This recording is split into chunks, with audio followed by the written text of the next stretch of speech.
ನಮಸ್ಕಾರ. ನಾನು ಅರ್ಜುನ್. ಏನಪ್ಪ ಇವತ್ತು ಒಂದು ವಿಡಿಯೋ ಬಂದಿದ್ದೀನಿ ಅಂತಂದರೆ, yes, JWST James Webb space telescope release ಮಾಡಿದಂಥ ಆ ಇಮೇಜಸ್ ಬಗ್ಗೆ ಮಾತಾಡೋಕ್ಕೆ ನಾನು ಬಂದಿದ್ದೀನಿ. ಏನಪ್ಪ ಇದು ಆಯ್ತಲ್ಲಪ್ಪ, 3-4 ದಿವಸ ರಿಲೀಸ್ ಆಗಿ ಈ ಪಿಕ್ಚರ್ಸು ಮತ್ತೆ ಇದನ್ನೇ ಮಾತಾಡ್ತಾ ಇದೆ ಅಂತಂದರೆ, ಎಸ್ ಹೌದು, ನೀವು ತುಂಬ ನೋಡಿರ್ತೀರ. ವಾಟ್ಸಪ್ ಸ್ಟೇಟಸ್ ಎಲ್ಲ ಹಾಕಿರ್ತಾರೆ, ಇನ್ಸ್ಟಾಗ್ರಾಮಲ್ಲಿನೂ ಅಪ್ಲೋಡ್ ಮಾಡಿದರು, ಯೂಟ್ಯೂಬಲ್ಲಿ ಬಿಡಿ ಟ್ರೆಂಡಿಂಗ್ ಆಗೋಗ್ತದೆ. ಬಟ್ ಸ್ಟಿಲ್ ತುಂಬ ಜನ ಇದ್ರ ಬಗ್ಗೆ ತಿಳ್ಕೊಳ್ಳೋದ್ರಲ್ಲಿ ತಪ್ಪಿಲ್ಲ ಅನ್ನೋದು ನನಗನ್ನಿಸ್ತು. ಯಾಕಂದರೆ ಇದು ತುಂಬ ದೊಡ್ಡ ಸಾಧನೆ ಅಂತಾನೆ. ಸೊ ಯಾಕೆ ಇದು ತುಂಬ ಇಂಪಾರ್ಟೆನ್ಸ್ ತಿಳ್ಕೊಳ್ಳೋದ್ರಲ್ಲಿ ಅಂತಂದರೆ, ಈ ಮಾನವ ಕುಲ ಒಂದು ಅತಿ ದೊಡ್ಡ ಮೈಲುಗಳನ್ನ ರೀಚ್ ಮಾಡಿದ್ದಾನೆ. ಕೆಲವೊಂದು ವಿಷಯ ನಮಗೆ ಗೊತ್ತಿರೋದೇ ಇಲ್ಲ. ನಾವು ಕೆಲವೊಂದು ಅನ್ನೋದ್ರಲ್ಲೂ ಕೆಲವರಿಗೆ ಹುಟ್ಟಿದ್ವಿ, ಬೆಳೆದ್ವಿ, ತಿಂದ್ವಿ, ಸಂಪಾದನೆ ಮಾಡಿದ್ವಿ, ತಿಂದ್ವಿ, ಮಲ್ಕೊಂಡ್ವಿ, ಹಂಗೆ ಜೀವನ ಕಳೆದೋಗಿ ಸತ್ತೋಗ್ತಾರೆ. ಎಷ್ಟೋ ಜನ ನಾನು ಕೆಲವೊಂದು ಪ್ಲೇಸಸ್ಗೆ ಹೋಗ್ತೀನಿ, ಅವ್ರ ಹತ್ರ ಮಾತಾಡ್ತಾ ಇರ್ಬೇಕಾದ್ರೆ ಎಷ್ಟು ಇನ್ನೋಸೆಂಟ್ ಅವರು ಅನ್ನೋದು ಗೊತ್ತಾಗುತ್ತೆ. ಸೊ ಇಂಥದ್ರಲ್ಲಿ ಇದು ತಿಳ್ಕೋಬೇಕು, ಏನು ವಿಷಯ, ಏನು ನಡೀತದೆ ಇದೆಲ್ಲ ತಿಳ್ಕೋಬೇಕು ಅನ್ನೋದು ಜಸ್ಟ್ ಒಂದು ಸ್ಮಾಲ್ ಒಂದು ಅವೇರ್ನೆಸ್ ಅಷ್ಟೇ. ಸೊ ನಾನು ರಿಕ್ವೆಸ್ಟ್ ಮಾಡ್ತೀನಿ, ನಿಮಗೆ ಗೊತ್ತಿರೋ ವಿಷಯಗಳನ್ನ ಗೊತ್ತಿಲ್ಲದೆ ಇರೋರಿಗೆ ತುಂಬ ತಿಳಿಸಿ, ಅರ್ಥ ಮಾಡಿಸಿ. ಅದರಿಂದ ನಿಮ್ಗೇನು ಲಾಸ್ ಏನಾಗಲ್ಲ. ನಿಮಗೆ ಹೌದಾ ಅಂತ ನಿಮ್ಮನ್ನೇನೋ ಬುದ್ಧಿವಂತರ ಥರ ನೋಡ್ತಾರೆ ನಿಮ್ಮನ್ನ. ಸೊ ಅದರಿಂದ ನಿಮಗೂ ಒಂದು ವೈಬ್ ಕ್ರಿಯೇಟ್ ಆಗುತ್ತೆ, ಒಂದು ಮೋಟಿವೇಶನ್, ಒಂದು ಇನ್ಸ್ಪಿರೇಷನ್ ಆಗುತ್ತೆ. ಓಕೆ, ನಾವು ಈಗ ಗೊತ್ತಿಲ್ಲದೆ ಇರೋರಿಗೆ ಹೇಳಿದ್ರೆ ಏನಾದರೂ ಲೈಕ್ ಅವ್ರಿಗೂ ಯೂಸ್ ಆದಂಗೆ ಆಗುತ್ತೆ. ಸೊ ಅದರಿಂದ ಒಂದು ಜಸ್ಟ್ ಪ್ರಯತ್ನ ಇದು ಅಷ್ಟೇ. So James Webb space telescope release ಮಾಡಿದಂಥ ಆ ಇಮೇಜ್ಗಳು, ಅದ್ರ ಬಗ್ಗೆ ಇವತ್ತು ಮಾತಾಡೋಣ. ಫಸ್ಟ್, ಈ ಜೇಮ್ಸ್ ವೆಬ್ ಸ್ಪೇಸ್ ಟೆಲಿಸ್ಕೋಪ್ ಅಂದರೆ ಏನು? ಸೊ ಇದೊಂದು ದೊಡ್ಡ ಟೆಲಿಸ್ಕೋಪ್, ನಾಸಾದ ಒಂದು ದೊಡ್ಡ ಪ್ರಾಜೆಕ್ಟ್ ಆಗಿತ್ತು. ಫಸ್ಟ್ ಆ್ಯಕ್ಚುಲಿ ಹಬಲ್ ಟೆಲಿಸ್ಕೋಪ್ ಅಂತ ಲಾಂಚ್ ಮಾಡಿದರು. ಅದರದ್ದು ಪರ್ಟಿಕ್ಯುಲರ್ ಮಿಷನ್ನ ರೀಚ್ ಆಗಿ ಈ ನೆಕ್ಸ್ಟ್ ಲೆವೆಲ್ಗೆ ತೊಗೊಂಡೋಗ್ಬೇಕು ಆ ಒಂದು ಸೈಂಟಿಫಿಕ್ ರಿಸರ್ಚ್ ಅನ್ನೋಕ್ಕೋಸ್ಕರ ಈ ಒಂದು particular James Webb space telescope ಅಂದರೆ JWST ಅಂತ ನಾನು ಕರಿತೀನಿ. JWST ಅಂತ ಶಾರ್ಟ್ ಫಾರ್ಮ್ ಆಗಿ ಇನ್ಮೇಲೆ ಹೇಳ್ತೀನಿ. ಸೊ JWSTನ ಲಾಂಚ್ ಮಾಡಿದ್ರು. ಯಾವಾಗ ಅಂದರೆ ಡಿಸೆಂಬರಲ್ಲಿ ಲಾಂಚ್ ಆಗಿತ್ತು. ಡಿಸೆಂಬರ್ ಎಂಡ್ ಲಾಸ್ಟ್ ವೀಕಲ್ಲಿ ಲಾಂಚ್ ಆಗಿತ್ತು. ಇದು ಅಲ್ಲಿ ಆ ಪರ್ಟಿಕ್ಯುಲರ್ ಪಾಯಿಂಟಿಗೆ ಹೋಗೋಕ್ಕೆ, ರೀಚ್ ಆಗೋಕ್ಕೆ 6 ಮಂತ್ಸ್ ತೊಗೊಂಡು ಅಲ್ಲಿ ಕೆಲವೊಂದು ಟೆಕ್ನಿಕಲ್ ಕರೆಕ್ಷನ್ಸ್ ಮಾಡಿ ಮತ್ತು ಕೆಲವೊಂದು ಲೆನ್ಸ್ ಕರೆಕ್ಷನ್ಸ್ ಎಲ್ಲ ಮಾಡಿ ಈಗ ರೆಡಿಯಾಗಿ ಒಂದು ಪಿಕ್ಚರ್ನ ಕೂಡ ತೆಗೆದಿದೆ. ಆ ಪಿಕ್ಚರ್ನ ನೋಡಿದ್ರೆ ತುಂಬ ಅದ್ಭುತವಾಗಿದೆ. ಅದನ್ನು ನಾನು ನಿಮಗೆ ಈಗ ತೋರಿಸ್ತೀನಿ ಕೂಡ, ಅವಾಗ ನೀವೇ ಬೆರಗಾಗ್ಬಿಡ್ತೀರ. ಅದ್ರ ಜೊತೆಗೆ ಇನ್ನೂ 3 ಇಮೇಜ್ನೂ ಕೂಡ ಸಹ ಕಳಿಸಿದೆ. ತುಂಬ ಬ್ಯೂಟಿಫುಲ್ ಆಗಿದೆ. ಅದನ್ನ ನೋಡಿದ್ರೆ ಅದು ಝೂಮ್ ಮಾಡಿದಷ್ಟು ತುಂಬ ಡೀಪ್ ಆಗಿದೆ. ಆ್ಯಕ್ಚುಲಿ ಇಮೇಜ್ನ the best clarity deep space image ever in the world ಅಂತಲೂ ನಾವು ಕರಿತೀವಿ. ಸೊ ಯಾಕೆ ತಡ, ಆ ಇಮೇಜಸ್ನ ತೋರಿಸ್ತೀನಿ. ಆ ಇಮೇಜಸ್ನ ತೋರ್ಸೋಕ್ಕಿಂತ ಮುಂಚೆ ಇದನ್ನು ಯಾರು ರಿಲೀಸ್ ಮಾಡಿದ್ರು ಗೊತ್ತಾ? ದೊಡ್ಡಣ್ಣ ಅಂತಾರಲ್ಲ, ಅಮೆರಿಕದ ಅಧ್ಯಕ್ಷ ಜೋ ಬೈಡನ್ ಅವರು ಇದನ್ನು ರಿಲೀಸ್ ಮಾಡಿ ಅವರ ಸೈಂಟಿಸ್ಟ್, ನಾಸಾ ಸೈಂಟಿಸ್ಟ್ನ ತುಂಬಾ ಹೊಗಳಿದ್ದಾರೆ. The first nation to release the picture in the world. ನಾಸಾದಲ್ಲಿ ತುಂಬ ಅತ್ಯಂತ ಅದ್ಭುತ ಸೈಂಟಿಸ್ಟ್ಗಳಿದ್ದಾರೆ ಅಂತಲೂ ಹೇಳಿ ತುಂಬಾ ಹೊಗಳಿ ಬಿಲ್ಡಪ್ ಕೊಟ್ಟಿದ್ದಾರೆ. ಇದೆಲ್ಲ ಬಿಲ್ಡಪ್ ಬೇಕಿತ್ತಾ ಇವರಿಗೆ ಅಂತ ಕೇಳಿದ್ರೆ, ಹೌದು ಬೇಕಿತ್ತು. ಯಾಕಂದರೆ ಇದು ಅಮೇರಿಕಾ ಇಲ್ಲ ಇಂಡಿಯಾ ಇಲ್ಲ ಪಾಕಿಸ್ತಾನ್, ಚೈನಾ, ರಷ್ಯಾ, ಆಸ್ಟ್ರೇಲಿಯಾ ಅನ್ನೋದಲ್ಲ. ಇದೊಂದು ಮನುಕುಲ, ಇಡೀ ಮ್ಯಾನ್ಕೈಂಡ್, ಈ ಮನುಕುಲ, ಮನುಷ್ಯನ ಒಂದು ಸಾಧನೆ ಏನಿದೆಯಲ್ಲ, ಆ ಒಂದು ನೀವು ಈ ಒಂದು ನ್ಯಾಷನಾಲಿಟಿ ಇಲ್ಲ ಇದೆಲ್ಲ ಬಿಟ್ಟು ದೂರ ನೋಡಿದ್ರೆ, ಅಂದರೆ ಒಂದು ಪರ್ಟಿಕ್ಯುಲರ್ ಕುರಿತಾದ ಜಾಗದಿಂದ ನೋಡಿದ್ರೆ ಮನುಷ್ಯ ಎಷ್ಟು ಸಾಧನೆ ಮಾಡಿದ್ದಾನೆ ಅನಿಸುತ್ತೆ. ಇಲ್ಲಿ ಯಾವುದೋ ಅಮೇರಿಕನ್ ಅಂತ ಬರಲ್ಲ, ಇಂಡಿಯನ್ ಅಂತ ಬರಲ್ಲ, ಇಲ್ಲಿ ಕೆನಡಿಯನ್ ಅಂತ ಬರಲ್ಲ. ಸೊ ಅದರಿಂದ ಅವರು ಅಷ್ಟು ಹೊಗಳಿದ್ದಾರೆ. ಅದನ್ನು ನಾವು ಮೆಚ್ಚಲೇಬೇಕಾದ ಒಂದು ವಿಷಯ. ಸೊ ಈಗ ನಾನು ಈ ಇಮೇಜಸ್ನ ತೋರಿಸ್ತೀನಿ, ಅವಾಗ ನಿಮ್ಗೆ ಅರ್ಥ ಆಗುತ್ತೆ ಏನಪ್ಪ ಇಷ್ಟೊಂದು ಮಾತಾಡ್ತಿದ್ದಾನೆ ಅಂತ. ಸೊ ಈ ಒಂದು ಪರ್ಟಿಕ್ಯುಲರ್ ಇಮೇಜಸ್ನ ನೀವು ನಾಸಾ ವೆಬ್ಸೈಟಲ್ಲಿ ನೋಡ್ಬೋದು. ಸೊ ನೀವು ಜಸ್ಟ್ ಗೂಗಲಲ್ಲಿ JWST ಇಮೇಜಸ್, ಅಫಿಷಿಯಲ್ ಇಮೇಜಸ್ ಅಂತ ಟೈಪ್ ಮಾಡಿದ್ರೆ ನಿಮಗೆ ಬರುತ್ತೆ. ಸೊ ಬಂತು. ಸೊ ನೋಡಿ, ಈಗ ಒಂದು ಇಮೇಜಸ್ ತೋರಿಸ್ತೀನಿ. ಈ ಒಂದು ಇಮೇಜ್ನ SMACS 0723 ಅಂತ ಕರೀತಾರೆ. ಈ ಇಮೇಜಸ್ನ ನೀವು ನೋಡಿ ಎಷ್ಟು ಅದ್ಭುತ ವಂಡರ್ಫುಲ್ ಆಗಿದೆ ಅಂತಲೇ ಹೇಳ್ಬೋದು. ಸೊ ಈ ಇಮೇಜಸ್ನಲ್ಲಿ ನೀವು ನೋಡ್ತಿದ್ದೀರಲ್ಲ, ನೀವು ಏನು ಅನ್ಕೊಂಡಿರ್ತೀರ, ಏನಪ್ಪ ನಕ್ಷತ್ರಗಳು ಇಷ್ಟೊಂದಿದೆಯಪ್ಪ, ಅದರಲ್ಲಿ ಏನಿದೆ ಅಂತಾರ. ನಾವು ಆಚೆ ಹೋಗಿ ಆಕಾಶ ನೋಡಿ ಎಷ್ಟು ನಕ್ಷತ್ರಗಳಿದೆಯಪ್ಪ ಅಂತ ನಾವು ಅನ್ಕೊಂತೀವಿ. ಆದರೆ ಈ ಕೋಟಿ ನಕ್ಷತ್ರಗಳೆಲ್ಲ ಸೇರಿ, ಕೋಟಿ ಗ್ರಹಗಳು, ನಕ್ಷತ್ರಗಳು, ನಮ್ಮ ಸೌರಮಂಡಲ ಥರ ಎಷ್ಟೊಂದು ಇದೆ, ಅದೆಲ್ಲ ಸೇರಿ ಒಂದು ಪರ್ಟಿಕ್ಯುಲರ್ ಫಾರ್ಮೇಷನ್ ಆಗುತ್ತೆ. ಆ ಫಾರ್ಮೇಷನ್ನ ನಾವು ಗ್ಯಾಲಕ್ಸಿ ಅಂತ ಕರಿತೀವಿ. ಆ ಒಂದು ಗ್ಯಾಲಕ್ಸಿ ನಮ್ಮ ಗ್ಯಾಲಕ್ಸಿನ ನಾವು ಮಿಲ್ಕಿ ವೇ ಗ್ಯಾಲಕ್ಸಿ ಅಂತ ಕರಿತೀವಿ. ಆ ಥರ ತುಂಬ ಇದೆ. ಆಂಡ್ರೋಮೇಡಾ, ತುಂಬ ಇದೆ, ಗ್ಯಾಲಕ್ಸಿಗಳಿದೆ. ಅದನ್ನೇ ನಾವು ಕೋಟಿ ನಕ್ಷತ್ರಗಳನ್ನ ಸೇರಿಸಿ ನಾವು ಒಂದು ಗ್ಯಾಲಕ್ಸಿ ಅನ್ಬೇಕಾದ್ರೆ, ಇದು ಎಷ್ಟು ಸಾವಿರ ಗ್ಯಾಲಕ್ಸಿಗಳನ್ನ ಸೇರಿ ಒಂದು ಫೋಟೋದಲ್ಲಿ ಬಂದಿದೆ ನೋಡಿ. ಝೂಮ್ ಮಾಡ್ತಾ ಇದ್ದಷ್ಟು ನಿಮಗೆ ಗೊತ್ತಾಗುತ್ತೆ ನೋಡಿ. ಇಲ್ಲೊಂದು ಎಷ್ಟು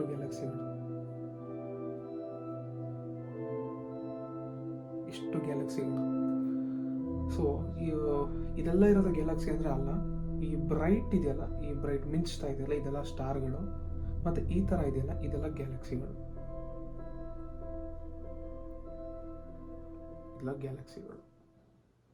ಮತ್ತೆ ಇದ್ರಲ್ಲೊಂದು ಅಬ್ಸರ್ವ್ ಮಾಡಿದ್ವಿ ನೀವು, ಏನಪ್ಪ ಇದು ಹಿಂಗಿದೆ, ಆರ್ಕ್ ಶೇಪಲ್ಲಿ ಒಂಥರ ಬೆಂಡ್ ಆಗಿದೆಯಲ್ಲ ಅಂತಂದರೆ, ಇದೊಂದು ಫೆನಾಮಿನನ್. ಓಕೆ, ಈ ಫೆನಾಮಿನನ್ನ ನಾವು ಗ್ರಾವಿಟೇಷನಲ್ ಲೆನ್ಸಿಂಗ್ ಅಂತ ಕರಿತೀವಿ.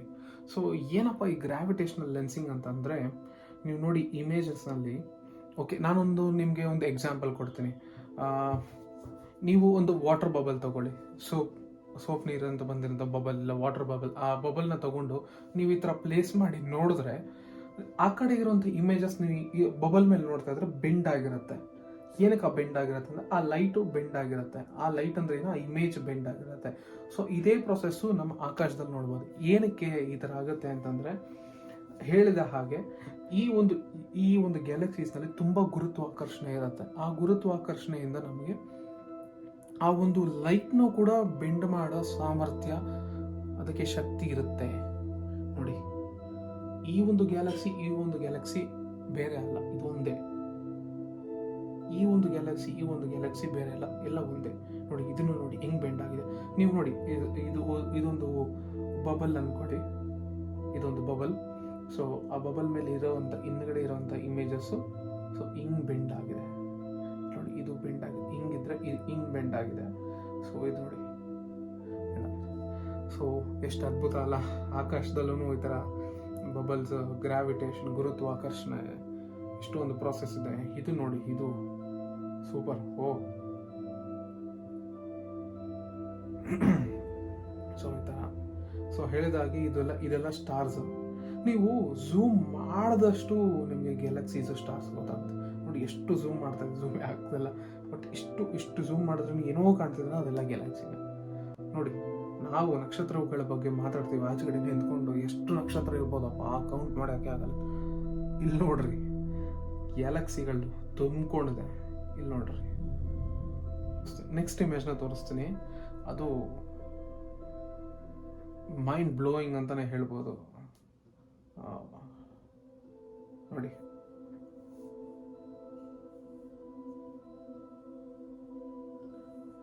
ಇದನ್ನ ಸೌತ್ ರಿಂಗ್ ನೆಬುಲಾ ಅಂತಾರೆ. ಇದನ್ನ ಆಗ್ಲೇ ಹೇಳಿದ್ನಲ್ಲ, ಹಬಲ್ ಟೆಲಿಸ್ಕೋಪ್ ಅಂತ, ಅದು ಕ್ಯಾಪ್ಚರ್ ಮಾಡಿರೋವಂಥದ್ದು. ಇದು ಬಂದ್ಬಿಟ್ಟು JWST ಕ್ಯಾಪ್ಚರ್ ಮಾಡಿರೋದು ನೋಡಿ. ಡಿಫ್ರೆನ್ಸ್ ಆಗ್ಲೇ ಹೇಳಿದ್ನಲ್ಲ, ಏನಕ್ಕೆ ಹಬಲ್ ಬಿಟ್ಟು ನಮ್ಮ JWST ಡೆವಲಪ್ ಮಾಡಿದ್ರು, ಈ ಒಂದು ರೀಸನ್ಗೆ ನೋಡಿ. ಆ್ಯಕ್ಚುಲಿ ಇದೇ ಒಂದು ದೊಡ್ಡ ಸಾಧನೆ, ಈ ಥರ ಒಂದು ಇಮೇಜ್ನ ತೆಗಿಯೋಕ್ಕೆ. ಅದರಲ್ಲಿ ಅದು ಇನ್ನೂ ಕ್ಲಾರಿಟಿ, ಇನ್ನೂ ಡೆವಲಪ್ಡ್ ಇಮೇಜಸ್, ಇನ್ನೂ ಕ್ಲಾರಿಟಿ ಇಮೇಜು ಬರೋಕ್ಕೆ ಅದನ್ನು JWST ಯೂಸ್ ಮಾಡಿದ್ದಾರೆ. ಇದು ನೋಡಿದ್ರೆ ಏನಪ್ಪ ಇದು ಈ ಥರ ಕಣ್ಣು ಥರನೇ ಇದೆಯಲ್ಲ ನೋಡೋಕ್ಕೆ. ಸೊ ಏನಪ್ಪ ಅಂದ್ರೆ, ಇದೆಲ್ಲ ಕ್ಲೌಡ್ ಡಸ್ಟ್ ಅಂತಾರೆ. ಸೊ ಇದರಲ್ಲಿ ಈ ಸ್ಟಾರು ಸಾಯ್ತಾ ಇದೆ. ಸೊ ಸಾಯೋ ಸ್ಟೇಜಲ್ಲಿ ಇರಬೇಕಾದ್ರೆ ಆ ಒಂದು ಪರ್ಟಿಕ್ಯುಲರ್ ಪರ್ಟಿಕ್ಯುಲರ್ ಲೈಟ್ನ ಎಮಿಟ್ ಮಾಡಿ ಆ ಸ್ಟಾರ್ ಡಸ್ಟ್ನೆಲ್ಲ ಎಮಿಟ್ ಮಾಡಿ ಈ ಒಂದು ಫಾರ್ಮೇಷನ್ ಆಗಿದೆ. ಸೊ ಸಖತ್ ಬ್ಯೂಟಿಫುಲ್ ಆಗಿ ಕಾಣ್ತದೆ. ಸೊ ನೆಕ್ಸ್ಟ್ ಇಮೇಜಸ್ ತೋರಿಸ್ತೀನಿ. ಇಮೇಜ್ನ ನೋಡಿ. ಆ್ಯಕ್ಚುಲಿ ಇಮೇಜ್ನ ಬದಲು ನಾನು ಇಮೇಜಸ್ ಅಂತ ಹೇಳ್ತೀನಿ, ಯಾಕಂದರೆ ಇದು ಒಂದು ಇಮೇಜ್ ಅಲ್ಲ. ನೀವು ನೋಡ್ತಾ ಇದ್ರೆ ಇದು ಒಂದೇ ಇಮೇಜ್ ಥರ ಕಾಣ್ತಾ ಇದೆ ಅಲ್ವಾ? ಅದು ಆ್ಯಕ್ಚುಲಿ ಒಂದು ಇಮೇಜ್ ಅಲ್ಲ. ಇದ್ರದ್ದು ಪಿಕ್ಸೆಲ್ ಎಷ್ಟು ಗೊತ್ತಾ? 1.5 ಮಿಲಿಯನ್ ಪಿಕ್ಸೆಲ್ಸ್. ಸೊ ಸಾವಿರಾರು ಇಮೇಜ್ಗಳನ್ನ ಸೇರಿಸಿ ಒಂದು ಇಮೇಜ್ನ ಮಾಡಿದ್ದಾರೆ. ನೀವು ಇದರಲ್ಲೂ ಅಷ್ಟೇ. ಇಲ್ಲಿ ಝೂಮ್ ಮಾಡ್ತೀನಿ ನೋಡಿ, ಇಲ್ಲಿ ಬಿಡಿ, ಇಲ್ಲಿ ಝೂಮ್ ಮಾಡ್ತೀನಿ. ಹೇಗಿದೆ ಝೂಮ್ ಮಾಡಿದಷ್ಟು ಸ್ಟಾರ್ಸು, ಗ್ಯಾಲಕ್ಸಿಗಳು, ಹೊಸ ಸ್ಟಾರ್ ಹುಡ್ತಾ ಇದೆ, ಎಷ್ಟೋ ಸ್ಟಾರ್ ಸಾಯ್ತಾ ಇದೆ. ಎಷ್ಟು ಅದ್ಭುತವಾಗಿದೆ ನೋಡಿ. ನೋಡ್ತಾ ಇದ್ರೆ ನೋಡ್ತಾನೇ ಇರಬೇಕು ಅನ್ಸುತ್ತೆ ನೋಡಿ. ಈ ಇಮೇಜಸ್ನೆಲ್ಲ ನಾವು ಡೆಸ್ಕ್ಟಾಪಲ್ಲಿ ವಾಲ್ಪೇಪರ್ ಇಟ್ಕೊಳ್ಳೋದು, ಮೊಬೈಲಲ್ಲಿ ವಾಲ್ಪೇಪರ್ ಇಟ್ಕೊಳ್ಳೋದು, ಫೇಸ್ಬುಕ್ ಕವರಾಗಿ ಹಾಕ್ಕೊಳ್ಳೋದು ತುಂಬ ಈಸಿ. ಬಟ್ ಇದರಿಂದ ಪರಿಶ್ರಮ ಇದೆಯಲ್ಲ, ನನಗೊತ್ತರಿಂಗೆ ಇದು 30 ವರ್ಷದ ಪರಿಶ್ರಮ. ಆ ಟೆಲಿಸ್ಕೋಪ್ನ ಬಿಲ್ಡ್ ಮಾಡೋಕ್ಕೆ 30 ವರ್ಷ ತೊಗೊಂಡಿದ್ದಾರೆ. ಸೊ ತುಂಬ ಅದ್ಭುತ. ನೋಡ್ತಾ ಇದ್ರೆ ನೋಡ್ತಾನೆ ಇರ್ತೀನಿ ನಾನು. ಸೊ ಅದೊಂದು. ಮತ್ತು ಇನ್ನೊಂದು ಇಮೇಜಸ್ಸು ಇದೆ, ಅದಂತೂ ತೋರಿಸ್ತೀನಿ ನಿಮಗೆ ನೋಡಿ. ಆ್ಯಕ್ಚುಲಿ ಇದೇ ಆ ಟೆಲಿಸ್ಕೋಪು. ಇದಾದ್ಮೇಲೆ ತೋರಿಸ್ತೀನಿ ಒಂದು ನಿಮಿಷ. ಇದು ನೋಡಿದ್ರ ಎಷ್ಟು ಚೆನ್ನಾಗಿದೆ. ನಾನು ಗ್ಯಾಲಕ್ಸಿ ಅಂತ ಹೇಳಿದ್ನಲ್ಲ, ಇಲ್ಲಿ ನೋಡಿ, ಈ ಗ್ಯಾಲಕ್ಸಿಗಳು ಆಕಾಶದಲ್ಲಿ ಡ್ಯಾನ್ಸ್ ಆಡೋ ಥರ, ಒಂದು ಕಾಸ್ಮಿಕ್ ಡ್ಯಾನ್ಸ್ ಅನ್ನೋ ಥರ ಇದೆ, ಕಾಸ್ಮಿಕ್ ಶೋ ಅಂತಲೂ ಹೇಳ್ಬೋದು. ಈ 4-5 ಗ್ಯಾಲಕ್ಸಿ, ಇದೂ ಗ್ಯಾಲಕ್ಸಿನೇ, 4-5 ಗ್ಯಾಲಕ್ಸಿಗಳು ಒಂಥರ ಒಂದಕ್ಕೊಂದು ಡ್ಯಾಶ್ ಹೊಡ್ಕೊಳ್ಳೋ ಥರ ಕಾಣ್ತಾ ಇದೆ. ವಂಡರ್ಫುಲ್ ಆಗಿದೆ ಪಿಕ್ಚರ್ಸ್. ಇಲ್ಲೂ ನೋಡಿ, ಇಲ್ಲಿ ಯಾವುದೋ ಗ್ಯಾಲಕ್ಸಿ ಕಾಣಿಸ್ತಾ ಇದೆ ನೋಡಿ. ಆ ಡೀಟೇಲಿಂಗ್ ನೋಡಿ.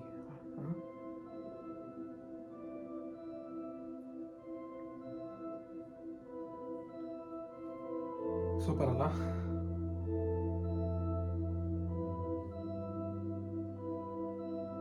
ಸೊ ಮತ್ತೆ ಇನ್ನೊಂದು ಡೀಟೇಲ್ನ ಕೂಡ ಶೇರ್ ಮಾಡಿದ್ದಾರೆ ಸೈಂಟಿಸ್ಟ್ಗಳು. ಏನಂದ್ರೆ ಇದು ಆ್ಯಕ್ಚುಲಿ ಇಮೇಜ್ ಅಲ್ಲ, ಇದೊಂಥರ ಇದು ಸ್ಪೆಕ್ಟ್ರೋಸ್ಕೋಪಿಕ್ ಡೇಟಾ ಅನ್ಬೋದು. ಇಲ್ಲಿ ನೋಡಿ, ಈ ಡೇಟಾ, ಈ ಜನರಲ್ ಆಗಿ ಈ ಡೇಟಾದಲ್ಲಿ ಏನಿದೆಯಪ್ಪ ಅಂತಂದ್ರೆ, ಸಿಂಪಲ್ ಆಗಿ ಹೇಳ್ಬೇಕಂತಂದ್ರೆ, ನಮ್ಮ ಭೂಮಿ ಥರ ಒಂದು ಎಕ್ಸೋ ಪ್ಲಾನೆಟ್ ಇದೆ. ಎಕ್ಸೋ ಪ್ಲಾನೆಟ್ ಅಂದ್ರೆ ಏನಂದ್ರೆ, ಸಿಂಪಲ್ ಆಗಿ ನಮ್ಮ ಭೂಮಿ ಥರನೇ ಇರುತ್ತೆ ನೋಡೋಕ್ಕೆ. ಅಲ್ಲಿ ಗಾಳಿ ಇರ್ಬೋದು, ನೀರಿರ್ಬೋದು, ಆ ಥರ ಏನಾದರೂ ಒಂದು ಪರ್ಟಿಕ್ಯುಲರ್ ಒಂದು ಜೀವಿ ವಾಸಿಸುವಂಥ ಸ್ಥಳ ಆಗಿರಬಹುದು ಅನ್ನೋ ಒಂದು ಪರ್ಟಿಕ್ಯುಲರ್ ಪ್ಲಾನೆಟ್ಗೆ ಎಕ್ಸೋ ಪ್ಲಾನೆಟ್ ಅಂತ ಕರೀತಾರೆ. ಅಥವಾ ಜನರಲ್ ಆಗಿ ಹೇಳ್ತಾ ಇದ್ದೀನಿ ನಿಮಗೆ, ಇನ್ನು ಸೈಂಟಿಫಿಕ್ ಆಗಿ ಏನು ಹೇಳ್ತಿಲ್ಲ. ಜನರಲ್ ಆಗಿ ಅಲ್ಲೊಂದು ಲೈಫ್ ಫಾರ್ಮ್ನ ಕ್ರಿಯೇಟ್ ಮಾಡೋಕ್ಕೆ ಆಗುವಂಥ ಒಂದು ಲಕ್ಷಣಗಳಿದ್ರೆ ಅದನ್ನು ಎಕ್ಸೋ ಪ್ಲಾನೆಟ್ ಅಂತಾರೆ. ಮತ್ತು ಈ ಥರನೂ ಹೇಳ್ಬೋದು. ಒಂದು ಸ್ಟಾರ್, ನಮ್ಮ ಸೂರ್ಯ ಇದೆಯಲ್ಲ, ಅದನ್ನು ಒಂದು ಸ್ಟಾರ್. ಆ ಸ್ಟಾರ್ ಇವಾಗ ನಾವು ಈ ಭೂಮಿ ಹಿಂಗೆ ಸುತ್ತಾಡ್ತಾ ಇದೆ, ಈ ಪ್ಲಾನೆಟ್ ಒಂದು ಸ್ಟಾರ್ನ ಸುತ್ತಾಡ್ತಾ, ಅದೇ ಥರ ಆ ಒಂದು ಪ್ಲಾನೆಟ್ನೂ ಒಂದು ಸ್ಟಾರ್ ಇರುತ್ತೆ, ಅದಕ್ಕೂ ಒಂದು ಸೂರ್ಯ ಇರುತ್ತೆ, ಅಲ್ಲಿ ಸುತ್ತಾಡ್ತಾ ಇರುತ್ತೆ. ಸೊ ಈ ಒಂದು ಎಕ್ಸೋ ಪ್ಲಾನೆಟ್ ಇದೆಯಲ್ಲ, ಇಲ್ಲಿ ಒಂದು ಸೂರ್ಯನ ಇಲ್ಲಿ ಸುತ್ತಾಡೋಕ್ಕೆ 365 ಡೇಸ್ ತಗೊಂಡ್ರೆ ಅದು 3 ದಿನ ತಗೊಳುತ್ತೆ ಅಷ್ಟೇ ಅಂತ ಆ ಎಕ್ಸೋ ಪ್ಲಾನೆಟ್. ಆ ಎಕ್ಸೋ ಪ್ಲಾನೆಟ್ ಹೆಸರು WASP 96b ಅಂತ ಕರೀತಾರೆ. ಆ ಒಂದು ಎಕ್ಸೋ ಪ್ಲಾನೆಟ್ದು ಸ್ಪೆಕ್ಟ್ರೋಸ್ಕೋಪಿ ಡೇಟಾನ ಕಳಿಸ್ಕೊಟ್ಟಿದೆ. ಏನು ಹೇಳುತ್ತೆ ಈ ಡೇಟಾ ಅಂತಂದರೆ, ನಮಗೆ ಇಲ್ಲಿ ಅಟ್ಮಾಸ್ಫಿಯರ್ ಇದೆಯಲ್ಲ, ಈ ಅಟ್ಮಾಸ್ಫಿಯರಲ್ಲಿ ಇದೇ ಥರ ಅಟ್ಮಾಸ್ಫಿಯರ್ ಅಲ್ಲೂ ಇದೆ. ಅಲ್ಲಿ ಗ್ಯಾಷಿಯಸ್ ಅಟ್ಮಾಸ್ಫಿಯರ್. ಆ ಗ್ಯಾಷಿಯಸ್ ಅಟ್ಮಾಸ್ಫಿಯರಲ್ಲಿ ವಾಟರ್ ಪಾರ್ಟಿಕಲ್, ನೀರಿನ ಅಂಶ ಶೇಖರಣೆ ಆಗಿದೆ. ಈ ಡೇಟಾದಲ್ಲಿ ನೋಡಿ, ವಾಟರ್ ಕಂಟೆಂಟ್ಸ್ ಇದೆ ಅನ್ನೋದು ಆ ಒಂದು ಪರ್ಟಿಕ್ಯುಲರಲ್ಲಿ ತೋರಿಸ್ತಾ ಇದ್ದಾರೆ. ಸೊ ಇದರಿಂದ ಏನು ಗೊತ್ತಾಗುತ್ತೆ ಅಂತಂದರೆ, ಎಷ್ಟೊಂದು ಸೈಂಟಿಸ್ಟ್ಗಳಿಗೆ ಒಂದು ರಿಸರ್ಚ್ಗೆ ಬಾಗಿಲು ತೆಗೆದಂತಾಗಿದೆ ಈಗ, ಒಂದು ರಿಸರ್ಚ್ ಪರ್ಪಸ್. ಯಾಕಂದರೆ ಎಷ್ಟೋ ಸೈಂಟಿಸ್ಟ್ಗಳು ಎಷ್ಟು ಪರಿಶ್ರಮ ಹಾಕಿ ಕಾಯ್ತಾ ಇದ್ದಾರೆ. ಬೇರೆ ಎಲ್ಲಾದರೂ ಮನುಷ್ಯರು ಬೇರೆ ಒಂದು ಗ್ರಹದಲ್ಲಿ ವಾಸಿಸ್ಬೋದಾ, ಜೀವಿಸ್ಬೋದಾ, ಬೇರೆ ಏನಾದರೂ ಅನ್ಯಗ್ರಹಗಳ ಜೀವಿಗಳಿದೆಯಾ, ಏಲಿಯನ್ ಲೈಫ್ ಇದೆಯಾ ಅನ್ನೋದು ಒಂದು ಎಕ್ಸೈಟ್ಮೆಂಟಲ್ಲಿ ಮತ್ತು ರಿಸರ್ಚ್ ತುಂಬ ಕಷ್ಟ ಬೀಳ್ತಿದೆ. ಇದಕ್ಕೆಲ್ಲ ಒಂದು ಆಪರ್ಚುನಿಟಿ ಕ್ರಿಯೇಟ್ ಮಾಡಿಕೊಡ್ತಾ ಇದೆ JWST. ಸೊ ಈ JWST ಇಷ್ಟು ಇಮೇಜಸ್ನ ಆ್ಯಕ್ಚುಲಿ ಇಷ್ಟೇ ಅಲ್ಲ ಏನಪ್ಪ ಇಷ್ಟು ಕಳಿಸ್ಬಿಟ್ರೆ ಆಗೋಯ್ತಾ ಮಿಷನ್, ಇಲ್ಲ. JWST ಇದು ಒಂದು ಮಿಷನ್ ಅನ್ನ ಏನಿದೆಯಲ್ಲ ಅದು ಆ್ಯಕ್ಚುಲಿ 5.5 ವರ್ಷಕ್ಕೆ ಮಿಷನ್ನ ಒಂದು ಸೆಟ್ ಮಾಡಿದ್ದಾರೆ.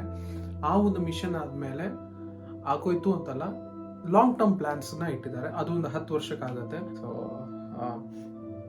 ಇದರಿಂದ ನನಗೆ 2 ಭಯ ಕಾಣುತ್ತೆ. ಏನಪ್ಪ ಭಯ ಜನರಲ್ ಆಗಿ ಅಂತಂದರೆ ಹೇಳ್ತೀನಿ.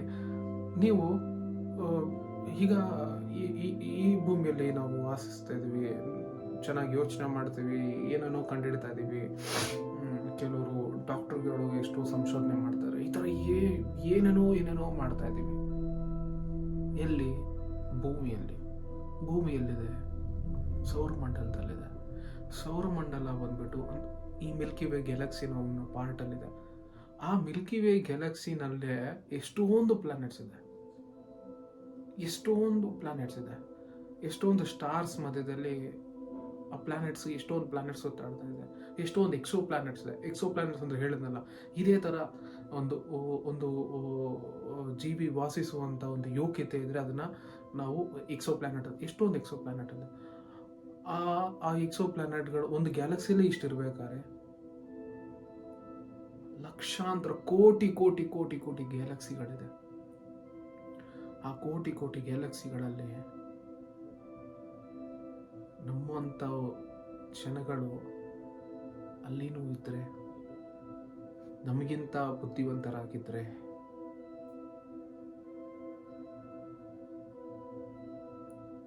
ಯಾವ ಥರ ಅವ್ರನ್ನ ನಾವು ಯಾವತ್ತಾದರೂ ಒಂದಿನ ಭೇಟಿ ಮಾಡಿದಾಗ ಆ ಒಂದು ಸನ್ನಿವೇಶ ಹೇಗಿರುತ್ತೆ, ರೋಮಾಂಚನವಾಗಿರುತ್ತೆ. ತಿಳ್ಕೊಬೇಕಾದ್ರೆ ಒಂದೊಂಥರ ಭಯ ಆಗತ್ತೆ. ಹೇಗೆ ನಮ್ಮ ಥರನೇ ನಾವೇ ಇಷ್ಟು ಮಾಡ್ತಿದ್ದೀವಿ ಅಂತಂದರೆ, ಈ ಒಂದು ಭೂಲೋಕದಲ್ಲಿ ಮಾಡ್ತಿದ್ದಾರೆ, ಇದೇ ಥರ ಎಲ್ಲಾದರೂ ಇದ್ದರೆ, ಅವರು ಏನಾದರೂ ಸಂಶೋಧನೆ ಮಾಡ್ತಿದ್ರೆ, ಇಲ್ಲ ಅವರೇ ನಮ್ಮನ್ನ ಈಗ ಆಲ್ರೆಡಿ ನಮ್ಮನ್ನ ನೋಡ್ತಿದ್ರೆ, ನಾವು ಇಷ್ಟು ಮಾಡಿದ್ರೆ ಅವ್ರು ನಮಗಿಂತ ಟ್ಯಾಲೆಂಟೆಡ್ ಆಗಿತ್ತು, ಅವರು ನಮ್ಮನ್ನ ಅಲ್ಲಿಂದ ನೋಡ್ತಿದ್ರೆ, ಅದು ನಮ್ಗೆ ಗೊತ್ತಾಗದೆ, ಯಾಕಂದರೆ ಅವ್ರ ಟೆಕ್ನಾಲಜಿ ನಮ್ಗೆ ಗೊತ್ತಿಲ್ಲದೆ ಅವರು ನಮ್ಮ ಬಗ್ಗೆ ತಿಳ್ಕೊತಾ ಇದ್ದಿದ್ರೆ, ನಾವು ನಮ್ಮ ಒಂದು ಚಲನವಲನಗಳನ್ನು ಅಬ್ಸರ್ವ್ ಮಾಡ್ತಿದ್ರೆ, ಯಾವತ್ತೂ ಒಂದಿನ ಬರ್ತಾರೆ. ಅವತ್ತು ನಾವು ಯಾವ ಥರ ಪ್ರಿಪೇರ್ ಆಗಿರ್ತೀವಿ, ಯಾವ ಥರ ಕಮ್ಯುನಿಕೇಟ್ ಮಾಡ್ತೀವಿ ಗೊತ್ತಿಲ್ಲ. ಇದು ಒಂದು ಭಯ. ಎರಡನೇ ಒಂದು ಭಯ ಇದೆ, ಕೇಳಿ. ಸಖತ್ ಭಯ. ಅದು ಏನು ಗೊತ್ತಾ? ಇಷ್ಟೆಲ್ಲ ಎಕ್ಸೋ ಪ್ಲಾನೆಟ್ಸ್, ಇಷ್ಟೆಲ್ಲ ಪ್ಲಾನೆಟ್ಸ್, ಸ್ಟಾರ್ಸ್, ಗ್ಯಾಲಕ್ಸೀಸ್ ಅಂತಮ್ಮ, ಇಷ್ಟೆಲ್ಲ ನಡುವೆ ಎಷ್ಟು ಕೋಟಿ ಗ್ಯಾಲಕ್ಸಿಗಳ ನಡುವೆ ಆ ಗ್ಯಾಲಕ್ಸಿಯಲ್ಲಿ ಮಿಲ್ಕಿ ವೇನ ಗ್ಯಾಲಕ್ಸಿಯಲ್ಲಿ, ಆ ಮಿಲ್ಕಿ ವೇ ಗ್ಯಾಲಕ್ಸಿಯಲ್ಲಿ ಅರ್ಥನ ಒಂದು ಪ್ಲಾನೆಟಲ್ಲಿ, ಭೂಮಿಯನ ಒಂದು ಗ್ರಹದಲ್ಲಿ ಮನುಷ್ಯ ಮಾತ್ರ ಬುದ್ಧಿಜೀವಿ ಆಗಿದ್ರೆ, ವಿ ಆರ್ ಅಲೋನ್. ನಾವು ಮನುಷ್ಯರೊಬ್ಬಂಟಿ ಆಗಿದ್ದೇವೆ ಇಷ್ಟು